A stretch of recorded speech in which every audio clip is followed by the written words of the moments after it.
Somebody's pulling me close to the ground. I can sense, but I can't see. I ain't panicked. I've been here before. Same as when I got popped on 4th Street. Boom.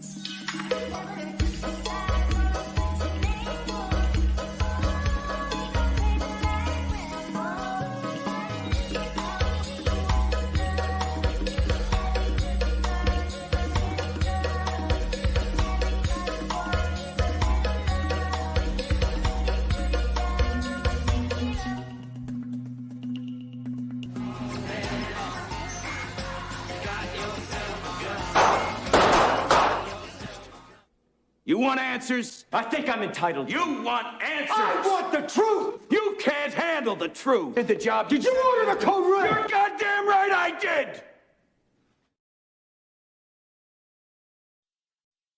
Okay, hello, my Everett friends.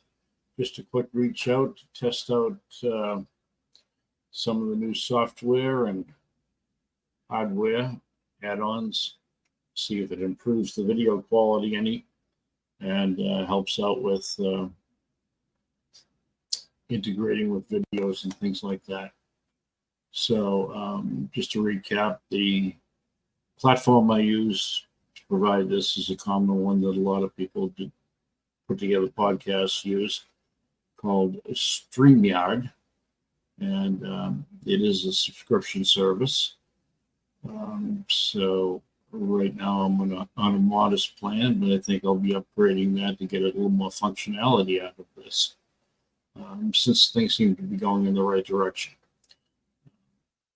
Also, I want to give a shout out to people who would like to remain anonymous, but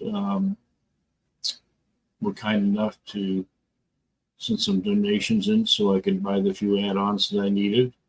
The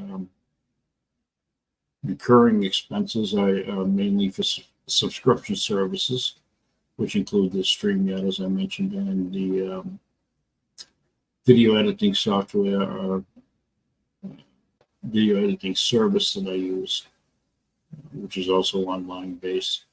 So that and accessing things like Adobe or Pinterest and things for stock photos and videos, it gets nickels and dimes, and it adds up quite a bit. So I am very, very grateful to a couple of people who were very kind-hearted and sent some donations my way, and picked up some more equipment. So hopefully this will improve the platform, and we'll be able to bring you more timely type information as we go along.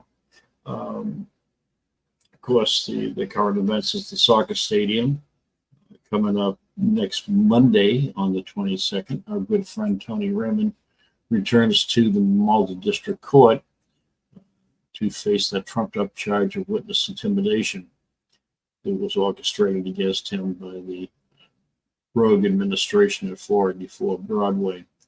I know that Tony would appreciate any support, anybody that could show up, and I think it's critical that you send a message in numbers, not just showing up at city council meetings and school committee meetings, but be there for Tony. Show the administration that you are not going to lay down and take this kind of abuse it's blatantly targeting residents. It's so illegal. It's patently disgusting. And they have no intentions to stop, and you're going to have to fight back. So if you're down to support Tony, I believe it's going to be 9 a.m. On the 22nd. Also on the streams here, we're going to continue, of course, to cover the developments of the soccer stadium. There's going to be apparently a lot of twists and turns in that debacle, but it's just the nature of the beast. Everybody's going to get their finger in the cookie jar here, and everybody's going to try to make money on it, just like they did with the casino and the big dig. It's the nature of the beast, so it's going to be expected.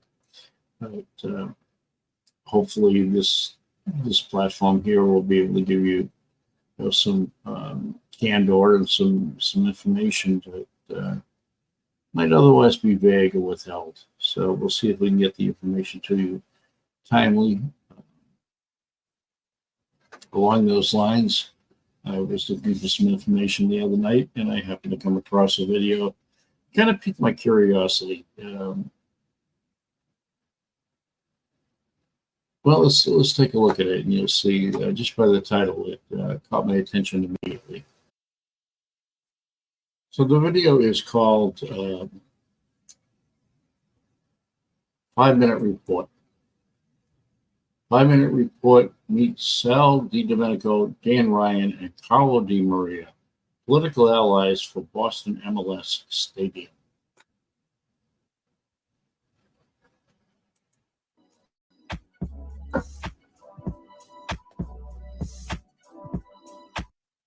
One group of people that are often overlooked when new professional sports stadiums are built are politicians. If you've been following the New York City Football Club's current stadium saga, you have quickly learned that sports franchises don't get what they want without a strong political ally. A senator who believes in the franchise's vision, and one that sees the benefits of a sports complex residing in his or her district. For NYCFC, they have two strong political allies thus far in New York, Mayor Eric Adams and Queens Councilman Francisco Moya. The Boston Metro allies for the New England Revolution are Everett Mayor Carlo Di Maria, Massachusetts Democratic Senator Sal DiDomenico, who, in addition to serving the residents of Everett, also serves the residents of Cambridge, Charleston, and Chelsea, and Democratic State Representative Dan J. Ryan, whose district consists of wards in Suffolk and Middlesex counties and the cities of Boston and Everett. In the 20-plus years of Robert Kraft searching for a soccer-specific stadium in the Boston area, Ryan, Di Maria, and DiDomenico have emerged to become his biggest political supporters, who've been working behind the scenes to include stadium construction into the Massachusetts legislature in the early half of the 2020 decade. Representative Ryan started the push in 2022 by offering an amendment that will allow for the development of a sports, recreation, and event center at the 173 Alfred Street location. The Massachusetts House of Representatives approved the amendment, but it was later rejected by the Senate. The issue has been the proposed property in Everett, a defunct power plant that is under the Mystic River's Port Designation Area, an area highly cherished by the Conservation Law Foundation, whose mission is to hold industrial firms accountable for polluting the Mystic River with phosphorus substances. Ryan's original 2022 amendment has been revived as the Senate is reviewing the proposal to remove the property of the defunct power plant from the river's designated port area, explicitly to create a new pro soccer stadium and a waterfront park. Attached is a timeline of 5 years to build the stadium, or else the land will revert back to being a designated port area. Mayor Di Maria's motives are not solely soccer specific, however. He wants to clean up this specific area of the city, turning it into an entertainment hub. He sees a soccer stadium as an engine to revitalize the area, a shared sentiment as the community leaders of Queens, New York's Willets Point project. This past summer, the torch was passed to Senator DiDomenico, who has higher authority than Representative Ryan and Mayor Di Maria. He began convening a board set of stakeholders, including city officials, community leaders, and groups like CLF, to discuss the possible move to remove the port designation from the waterfront parcel. The first such gathering, he said, took place during a walkthrough at the site itself. According to DiDomenico, he brought all parties together, but the environmentalists were still not satisfied with the proposal. Nonetheless, DiDomenico held meetings with non-political groups, including holding a meeting at a Haitian church regarding the proposal. If Major League Soccer ever plants a base in Boston, the stalwart leadership of Ryan, Di Maria, and DiDomenico will go down in New England Revolution history as the trailblazers for pro soccer in Boston, Massachusetts. So there you see it. The three revsketeers. I was scanning for something else, and of course, for obvious reasons, it caught my eye. The other interesting tidbits I found in here was it was only 3 nights ago when I found it, and it only had 51 hits at the time. So it kind of got my curiosity. It's something that was uploaded on November 20th last year and only generating 51 hits.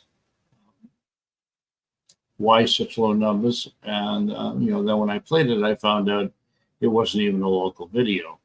So that raised even more questions. I'm curious as to how it is possible that the mayor of New York City, city councilor, and apparently at least a good cadre of local soccer fans in New York City seem to have some pretty inside information.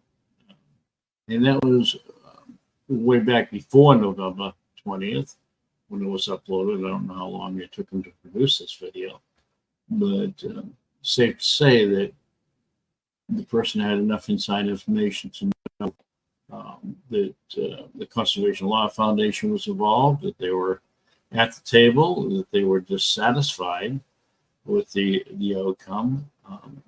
They knew that apparently a meeting was held at quote unquote a Haitian church, and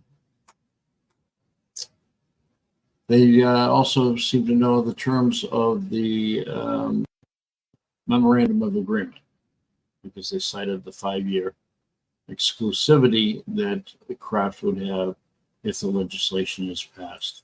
So all those things I find very, very interesting. And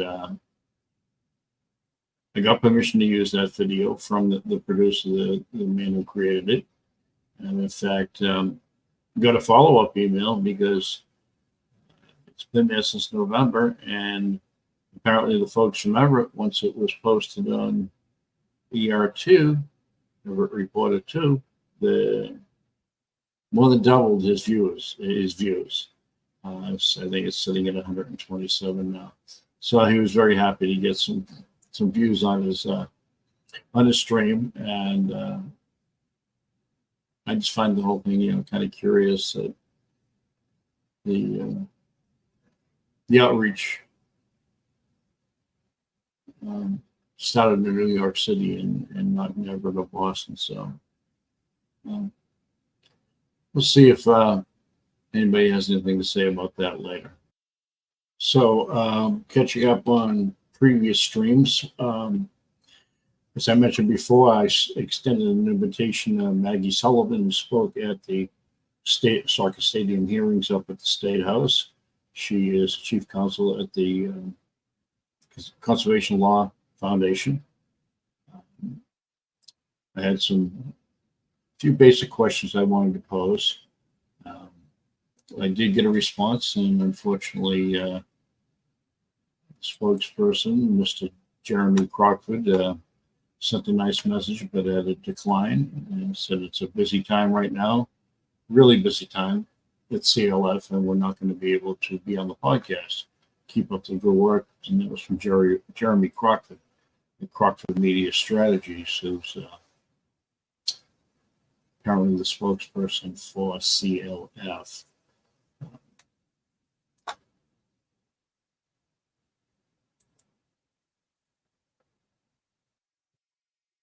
So the few lingering questions that I had, I'll let them resonate here and see if anybody has the same concerns or questions. So as it comes to the decontamination of the site down there and the abutting properties, my curiosity is how SNHTSA will play into this situation. It's a large site, it's an abutter, known to have some heavy metal contaminants, among other things, that leaked into the river. And in fact, just this past year, settled a lawsuit with the Conservation Law Foundation for $2.2 million. And that was ironically also on November 20th of last year. Same day that gentleman uploaded the video of the three revsketeers. Let's see if I can bring up an image of that.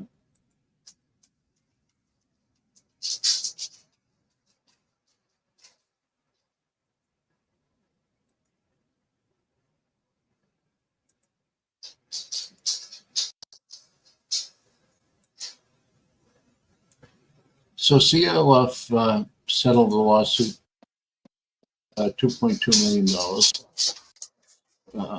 back on November 20th. The agreement to steel companies will protect waters in Mass, New Hampshire, and Puerto Rico.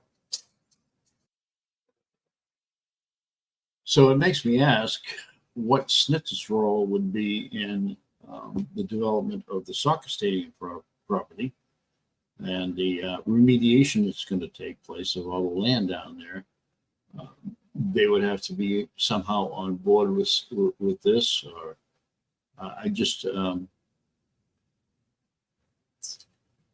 not quite sure how it would be a happy relationship between the new soccer stadium tenants and the existing facility there at Schnitzer. But maybe they'll work something out.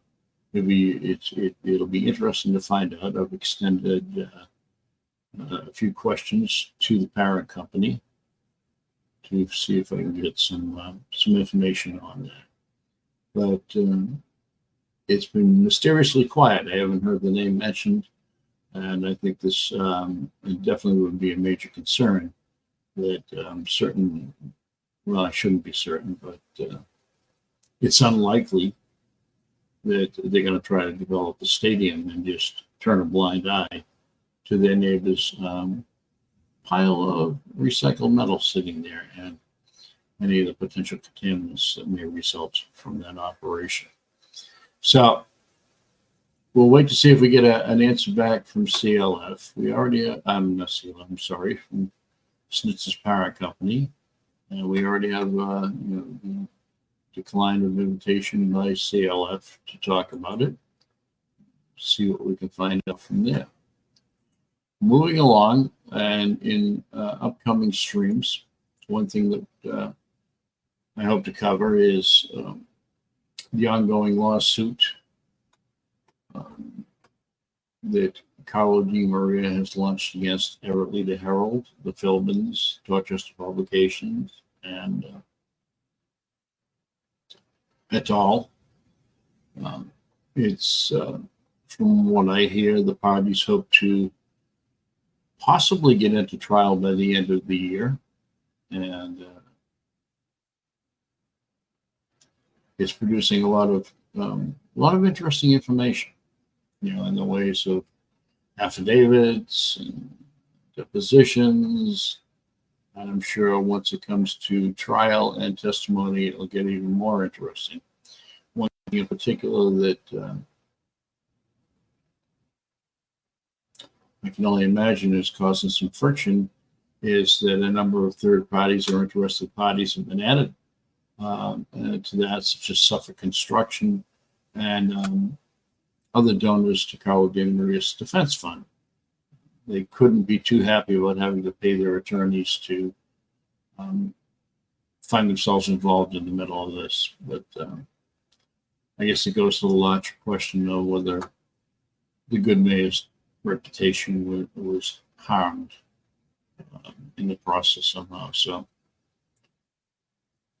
we'll see where that goes. But it's certain to produce a lot of eyebrow-raising information and probably a few real surprises. So I'll be keeping an eye on the court records there, on the documents, and bring up what's relevant, probably starting in the next stream, as a matter of fact. So that's a few things that are going on now. I want to close up this test run on the new equipment with reminding you again to get out of the house, get off the couch, get out there, support Tony Raymond when he's in facing down Big Brother and Malden District Court on the 22nd. So I want to remind you that the cost of defending against these bogus charges are going to be in the six-figure range, and that's just, it is what it is. Tony is an outstanding attorney, Attorney Tim Bradle, who is also representing Turtle Boy, of course, and he's paving new ground. He's going into areas that just simply haven't been challenged before in the courts. So it's going to require additional resources and probably collaborations by Attorney Bradle to get this to where it needs to be, and that is dismissed. But hopefully Tony will be considering certain things after the fact, and once that happens, there are penalties against malicious prosecution and abuse of power, and all that goes with it too. So let's see what we can do to help Tony out. And as a reminder, let me put up his GoFundMe page up there. It's GoFundMe.com, and just remove financial support for First Amendment legal battle. Or you can probably use the search function in there to put his name in, and it will come up. He definitely would welcome the support and needs it. He's fighting this battle for all of us. It could be, and is likely in the future will be, other people that are targeted. We've seen unfair attacks launched out of City Hall against John Popolo, and stories in the Advocate, I hate to even mention their name, that it's beyond the pale, and it sinks even below the basic levels of human decency, let alone being illegal, what's being done. So chip in, visit Tony's GoFundMe page, see if you can get out there on the 22nd forum. I know I'd appreciate it. And I think it's instrumental that you do that. So you send a clear and convincing message to the DeMaria administration that you're not going to take this bullshit. It's just, it's absolutely ludicrous that these bad actors are trying to cast blame on other people and putting the spotlight on them. And the spotlight will continue. In fact, to show you how poorly this has worked out, the assaults on Tony and John and a few other matters, it's the reason we're doing the podcast now. So our response, I should say, to these unfair attacks is only to increase the volume. We're going to turn the lights up, so you're going to see everything that's there. And if this is the way they want to go down, then so be it. But rock on, Tony Raymond, and rock on, City of Everett. We'll be talking to you in the next stream. Bye now. Just remember, it was coming from DeMaria. This is such a crock of shit.